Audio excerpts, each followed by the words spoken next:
Brittany Schmidt has been out there all day. She joins us with the latest. Brittany? Sarah and Jeff, really within the last 5 minutes, we saw the firefighters kind of take off, but earlier today, the assistant fire chief with De Pere Fire and Rescue said that they will be coming back checking periodically to make sure nothing reignites here in the rubble. From my standpoint, I can still see it smoldering in the middle there, but if we go closer to the ground and look at the rubble a little closer, here's what businesses have lost in the charred aftermath. I can pick out some items like clothes, hangers, maybe a rag, but much of it unrecognizable. Here are the images our Skyview 2 caught this afternoon flying over what's left of the historic building. It was 2 stories, businesses on the bottom, apartments on the top. Officials believe it started in the Ogon restaurant and spread. The decades-old building didn't have any sprinklers, but they were not required to because it was grandfathered in. De Pere's Assistant Fire Chief Johnson said they called in so much help that at one point there were 6 ladder trucks all spraying water at the same time. In his 35 years, he says he has never seen anything like that. But it created an issue with the water pressure in the city. With so many crews pulling from it, they had to move quickly and came up with another source to put the fire out. We had to come up with an ingenuitive idea to physically draft water from the Fox River that was in close location to this fire to help get enough water onto the fire. Is that protocol just to kind of look around your surroundings and be like, okay, where else can I, or is it training that led you think to draw from the river right next to you? There's a lot that goes into it. Experience has a lot to play with it. Training has a lot to do with it. Planning in advance of a significant fire like this has a lot to do with it, and you know, even though there's obstacles thrown at us, one way, shape, or form, we overcome those obstacles and make it a favorable outcome. And do you think all of those aspects help save the building next to it? No question in my mind. Yes. As the assistant chief said, the building next to the one that was destroyed in the fire is still standing. We'll tell you why that is and show you inside the building next door. And believe me, when you see inside the building, you would never have imagined that a massive fire took place outside overnight. We'll show that to you tonight on Action 2 News at 5. Reporting live in De Pere, Brittany Schmidt, Action 2 News. Brittany Schmidt live at the scene with a look at why the downtown damage was limited to what it was. Brittany. Cammy and Bill, I'm standing right where those 2 buildings used to meet, side by side here on South Broadway. One of those buildings, a complete loss. It is just a pile of small rubble and debris. You can kind of see nothing left. But if we move back over to the building that is still standing, this one, if we kind of move up a little bit, I want to draw your attention to those holes up there. They may not look like much, but we're told that those are part of the reason that this building is still standing here tonight. All I can see is absolute destruction and devastation. You're talking about multiple businesses that were operating in this building.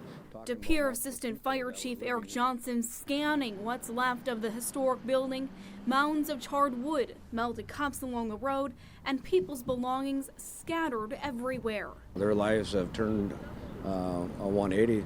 Thankful everyone got out safely and that they were able to contain the fire to the building it started in. We used aerial ladders from 6 different fire departments that were up in the air, flowing thousands of gallons of water at this building at the fire to try to keep it from actually burning the entire block. A success in Assistant Chief Johnson's book. Well, as we go up the stairs here, you can really smell the smoke that had gotten into the building. As the building next door still stands. This is what the inside looks of the building next to it. We're actually in the hallway, and besides just a little debris on the ground out here, these walls are completely intact, and Assistant Chief Johnson says that's because of the ingenuity of the design of these old buildings. On the outside of this building, Johnson points out these holes in the wall. He says they played a major role in keeping the building upright. Back in the day, we're smart enough to actually make cuts in the joists. So as the building comes down, they actually pull out of the wall. You can see that. Had they not done that, when this building came down, it would have pulled that wall down too, and we would have got basically a dominoes effect. It's actually an angled cut. So when these big floor joists pull down, there's some leeway there, and they physically pull away rather than pull the wall with it. Johnson says those hidden holes, the wind direction, and the amount of crews on scene saved the rest of the block. No question in my mind. Yes.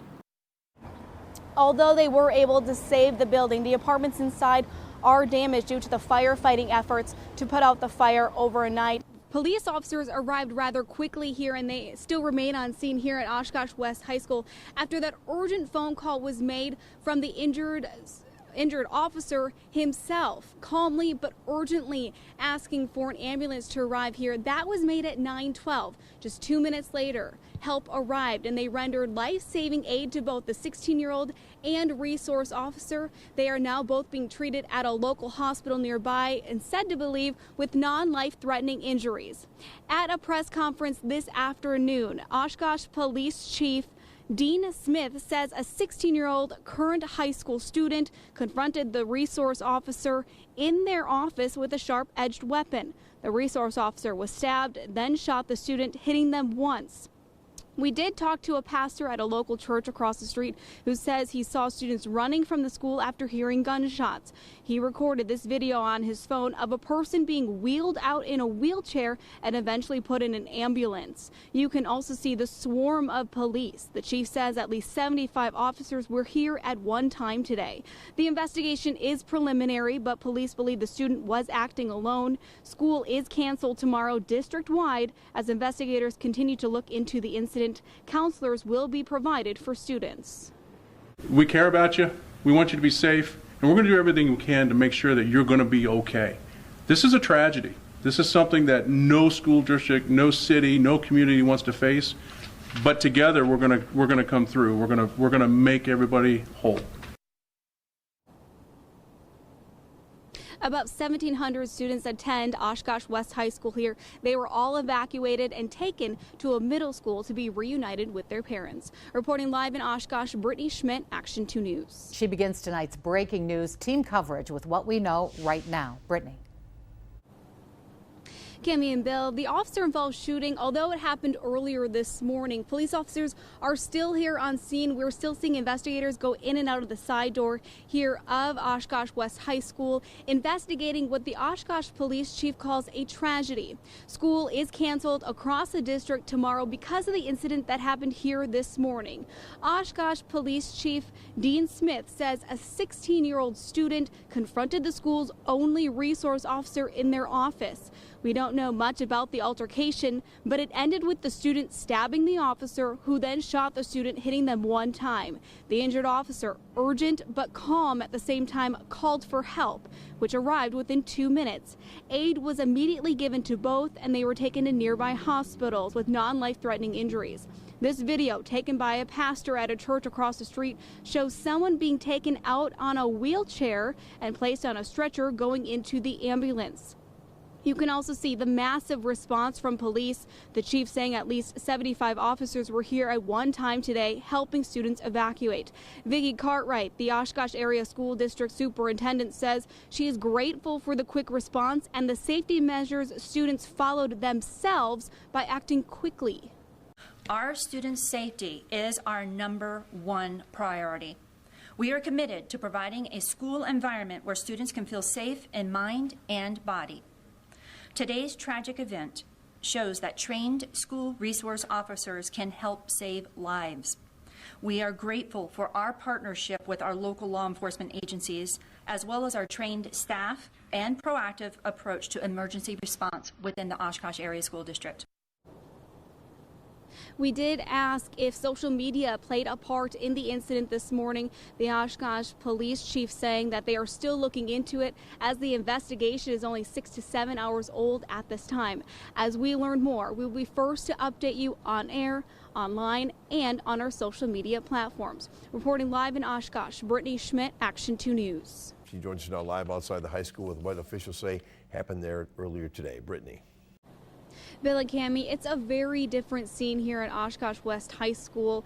The barricades are still up, but there are not as many officers on scene anymore. I don't see any flashing lights at this point. There are some lights on inside the school yet tonight, but it's been about 9 hours since officers learned and responded to the officer-involved shooting here, learning of it from the injured school resource officer himself. who calmly but urgently called for help after being stabbed by a 16-year-old student. Oshkosh Police Chief Dean Schmidt says the school's only resource officer was confronted by the 16-year-old in his office. The teen stabbed the officer, who then shot the student, hitting them once. Within minutes of the 911 phone call, help arrived, rendering aid to both the teenager and officer. They were taken to the hospital with non-life-threatening injuries. Meanwhile, students heard that what was happening and their training kicked in. The Oshkosh area school superintendent says the students relied on their ALICE training and responded the best they could. Some ran to nearby places, others barricaded themselves in the classroom after they heard gunshots. That is exactly what ALICE calls for. And as we know from the research across the entire nation at this point in time, the traditional lockdown method is not necessarily the best method in order to keep students safe. That is why we continuously do training with our students and our staff related to these ALICE protocols. School is canceled across the district tomorrow to allow for students and families to reflect on today and take in what they went through today. Counselors will also be on hand to help students grieve.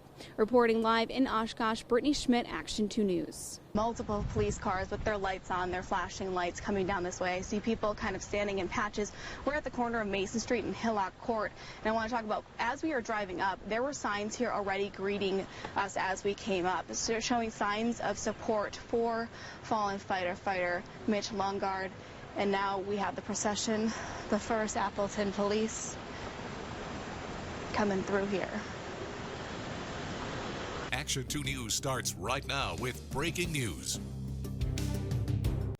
And good afternoon, I'm Kevin Rumpel. We're starting today with the breaking news that we told you first this morning through our Action 2 News app. Lawyers for convicted killer Brendan Dassey asking Governor Evers for leniency. Dassey and his uncle Stephen Avery both serving life in prison for the 2005 rape and murder of freelance photographer Teresa Halbach in Manitowoc County.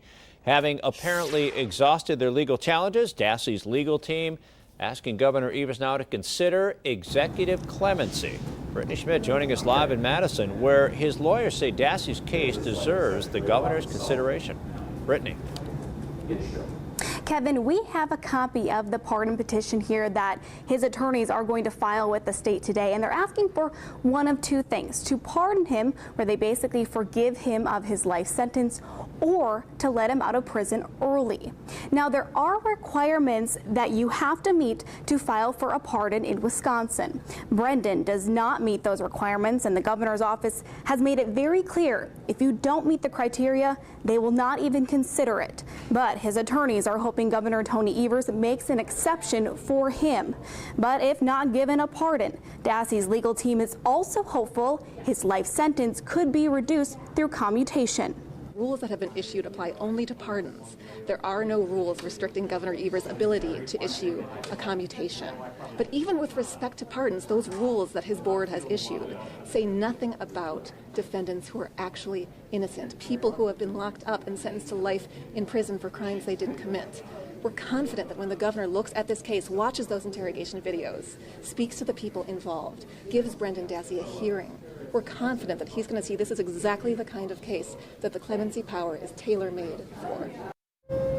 We have reached out to Governor Tony Evers. His office is aware of the petition being filed today. He has not released a statement as of yet, but if we do get it, we will get it to you right away, either online or we'll send it directly to you via our app. Reporting live in Madison, Brittany Schmidt, Action 2 News.